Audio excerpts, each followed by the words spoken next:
Eu não sei, não sei se tem Tá. alguma coisa diagnosticada. Mas, por exemplo, o Leandro perguntou várias vezes e a gente perguntou se ele tinha algum documento onde comprovasse que ele era dono do imóvel, por mais que estivesse escrito na matrícula, e ele falava, não, o cara já foi embora, ele fez isso de maldade, porque, sabe, não falou que tinha posse, ele não falou nada pra gente. Ele não sabe, né? Não sabe, né? Confuso.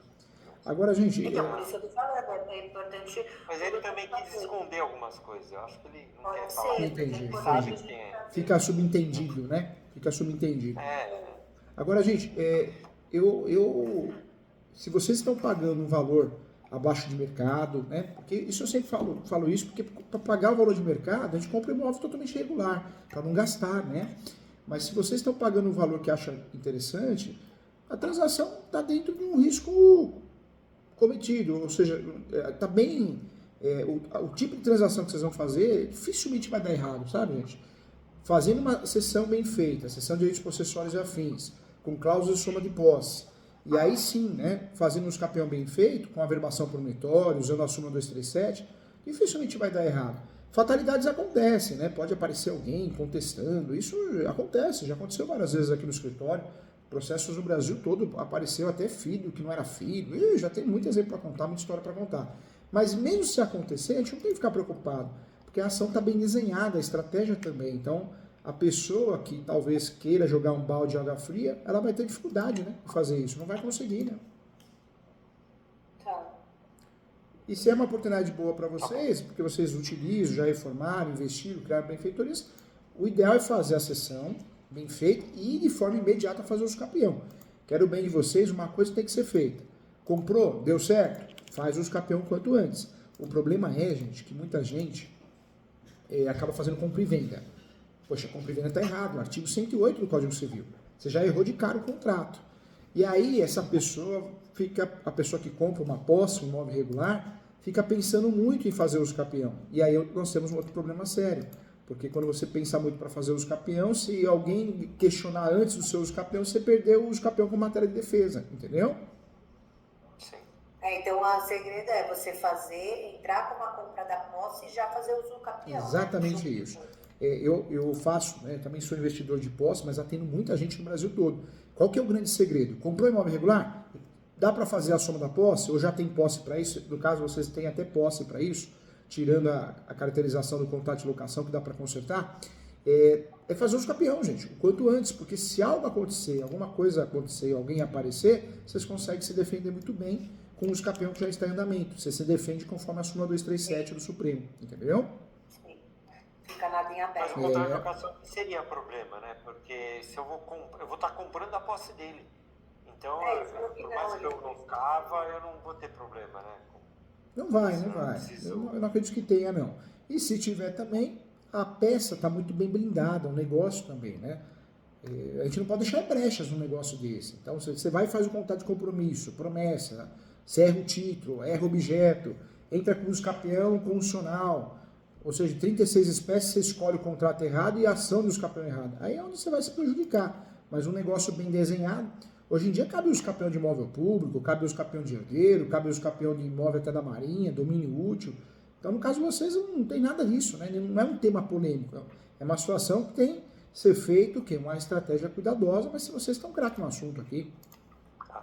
E eu acho que é o último assunto, pelo menos meu, doutor. A questão, o senhor comentou que é investidor de posse também, já comprou algumas posses e tal. É questão de pagamento. A gente acordou com o chinês, fez a sessão, fez tudo devidamente, corretamente, a gente tem que pagar ele. O senhor acha que tem que pagar isso parcelado ao longo do tempo, até para entrar com o processo do campeão? Ou a ideia já é tirar o chinês, já deixar ele de lado? Ou é ideal ter o pagamento em 12 meses, em 18 meses? O que o doutor sugere? Gente, com muito carinho, né? Eu tenho muito exemplo mesmo para contar. Eu já fiz muito investimento e faço, e tem muita gente aqui que investe e eu faço a advocacia, né? Então, assim, o que eu percebo? Isso é comum. Você paga a pessoa à vista. Pronto. Se você precisar de um documento, você não acha essa pessoa. Ah, não tenho tempo, não dá, não atende. Então, quando nós compramos um imóvel irregular, o ideal é que o que você conseguir parcelar é melhor, porque essa pessoa fica presa a você para entregar documentos. Né? E numa ação de usucapião, os 6 primeiros meses ali são os mais importantes em relação a algum documento, alguma informação. E pagou à vista, gente, a pessoa some, tá? É uma realidade mesmo, viu? É terrível.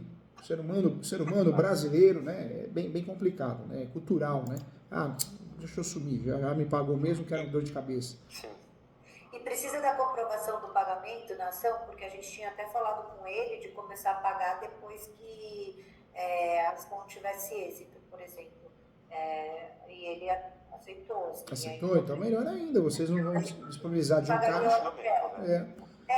Enquanto isso a gente pagaria o aluguel, foi isso que foi acordado. Ó, vamos pagar o aluguel enquanto isso, e saindo da ação de uso capião, dando boa pra gente. Só toma cuidado, gente. Foi diferente aquele dia. A gente falou para ele que a gente não falou que ia comprar já posse, ele ia ter que assinar um documento. Sim.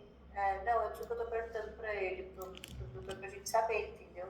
Agora, um ponto que eu queria falar com vocês, que é um ponto importante, cuidado com essa forma que vocês forem... Como vocês vão conduzir isso no contrato? Porque se no contrato, né, de posse, cessão de direitos possessórios, vocês mencionarem que será feito o pagamento do aluguel, pega um juiz maldoso, o juiz vai falar, não, esse período, como você está confessando que está pagando aluguel, então não tem direito ao usucapião. Então, talvez, gente, vocês poderiam fazer isso por fora do aluguel, entendeu? Mas não mencionar no contrato, não que não seja possível, mas pega um juíza desatualizado, ele pode criar problema. E aí vocês podem perder a ação por um detalhe bobo, entendeu? Tá, não, mas assim, é só uma pergunta assim, você precisa do comprovante de pagamento de compra de posse no processo ou não? Porque daí é só para saber qual tipo de negociação a gente pode falar com ele. Por mais se ele vai aceitar ou não, a gente saber se a gente negocia de começar a pagar depois do êxito ou já tem que começar a pagar agora. O ideal é pagar uma entrada, né? Seja qual for, 50%, 30%, vocês vão ver o que é melhor. E isso é muito importante para te conseguir usar a tese da soma da posse. E aí, dentro desse contrato, criamos uma cláusula de compromisso que o restante será pago com a regularização do imóvel. Aí legal, aí vale a pena. Beleza, combinado. Mas, gente, com certeza é uso capião, não é caso de REURB, não é caso de uso capião extrajudicial no cartório, não, é caso de uso capião judicial. Por quê? Porque vocês precisam instruir bem o processo, não é a rapidez, mas a qualidade que esse processo vai trazer para vocês na decisão definitiva, entendeu? Então, eu falo isso porque hoje nós temos os falsos profetas, vamos fazer um cartório rapidinho, não sabe nem o que está falando, né? Não é caso de cartório. O cartório, gente, é casos, praticamente uma doação. E não é o caso de vocês, porque envolve o quê? Gravame na matrícula, envolve uma iminência de alguém querer questionar. Então, para evitar qualquer nulidade, vai no judicial, porque vai ser instruído com calma e a sentença acaba tendo uma validade efetiva, né? Perfeito. Tá bom, eu não tenho mais dúvida, só essa. Eu também não. Para mim tá ok. Se surgir alguma dúvida, pode mandar no WhatsApp, tá? Vocês ganharam mais com o professor, vocês ganharam um amigo. Se contratar um advogado, a advogada quiser que eu faça mentoria com ele ou ela, eu corrijo a peça, corrijo o contrato, eu faço esse serviço. Se quiser fazer comigo, também faço. O escritório atua no Brasil todo. O escritório é artesanal. Doutor, uma pergunta, uma ideia para a gente de custo desse... Eu lembro que o doutor falou na última que tinha... Primeiro faria a due diligence, né? Uma análise lá do chinês. Isso, o ideal é sempre fazer a due diligence, porque Sim. Se acontecer alguma dor de cabeça, vocês conseguem desfazer o negócio, né? Sim. Então, o certo mesmo dessa transação é fazer um contrato preliminar, que é um contrato de uma folha, 2 folhas, para fechar o negócio. Com uma cláusula, vamos fazer o due diligence. Se alguma coisa for causar transtorno futuro, o negócio está desfeito e ninguém paga multa. Continua a relação da locação. Fez o due diligence, passou, foi aprovado, aí vai para o contrato definitivo, que é a cessão de direitos possessórios, e aí sim a distribuição posteriormente do usucapião. Entendeu?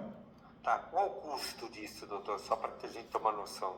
Hoje, faço sim. Hoje o due diligence, o contrato eu faço para vocês, não cobro, porque o contrato preliminar é mais simples, 2 folhas eu digito na hora. Com vocês eu vou digitando cláusula por cláusula e vou explicando.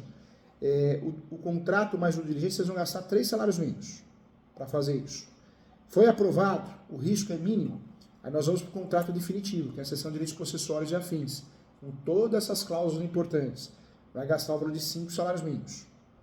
E se for fazer usucapião, o valor de um usucapião desse, não vou cobrar com base no valor de imóvel, que é de 10% a 20%, senão fica caro. Então, ficaria o valor de 15 mil. 30% de entrada, o restante parcelado no cartão, boleto, tá? Tá. Esse é o custo do escritório. Aí no usucapião, vocês ainda têm o gasto com taxa judiciária, que é 1,5 do valor da ação, valor venal, e tem o gasto com as citações. O juiz vai nomear um perito no finalzinho do processo. A gente tem que pagar o perito também, para fazer a planta terminal descritiva. Então, o usucapião vai dar de gasto para vocês, não é nada absurdo, não é muito alto, caro é inventário, caro é divórcio, né? Mas o usucapião não é caro, mas os custos que nós temos é o quê? Honorários. O honorário tudo bem que é parcelado, dá para ajudar bastante, mas... O honorário que é esses 15 mil, né? Que é esses 15 mil. Esse aqui eu consigo ajudar, fala com a Ana, que é minha gerente do escritório, dá para parcelar, eu ajudo bastante vocês. Agora, os custos que não dá para fugir, taxa judiciária, citações, taxa judiciária 1,5% do valor do imóvel. Citações é o valor de R$12, alguns estados R$14, valor baixo, não é muito. Então vamos falar de umas 4 citações. E tem a perícia no finalzinho do processo, o juiz vai nomear um perito, ele vai fazer o levantamento topográfico, que é a planta e menor descritivo, lá no finalzinho do processo. Aí paga o perito dentro do processo também. Se a gente não concordar com o valor, a gente pede para diminuir, pede para trocar o perito. Eu calculo que vão gastar uns 2 mil de perícia aí, pelo tamanho do imóvel. Tá, perfeito. E aí, o custo que vocês têm de certidão, a chamada manutenção do processo, vocês vão gastar mais ou menos aí uns R$180 por mês de certidões, a manutenção do processo. Que é certidão, uma coisa aqui, um outro documento ali, mais ou menos isso. Calcula 50% do impacto. E é um processo aí de 2 anos, assim. 2 anos, de um ano e meio a 3. Tá rápido hoje, porque antigamente você ouvia falar que eram anos, mas né? Eu vou ser sincero, quem fala isso, eu dei uma entrevista agora pela TV Justiça, eles chamaram os 2 doutrinadores, né, os que vendem mais livro no Brasil sobre o usucapião. E outro doutrinador eu percebi que não advoga, porque ele falou, o usucapião é muito demorado, né? E não é, nós temos casos no escritório dos alunos, menos de 1 ano. Então a gente fala 2,5, é a média, né, 2 anos, mas tem muitos casos de 1 ano, menos de 1 ano. Então o usucapião foi demorado. Hoje é muito demorado um inventário, uma ação possessória, um divórcio litigioso. O usucapião não, porque são 4 fases, o processo é digital, a não ser que o cartório é ruim, né? Quando cai um cartório ruim, aí qualquer coisa que bater ali é demorado, porque o cartório é ruim, o juiz não trabalha, não tem funcionário, mas aí é uma fatalidade, né? Sim. Tá bom, doutor. Tá bom, tá gente? ótimo. Pra mim tá ok. A gente vai dar uma estudada aqui. Qualquer coisa eu tô aqui, tá? Era um amigo aqui. Obrigado, viu, doutor? Gente, fiquem com Deus. Obrigada, Tchau, um Um abração. abraço, Fiquem bom com Deus. dia. Tchau, tchau. Bom dia.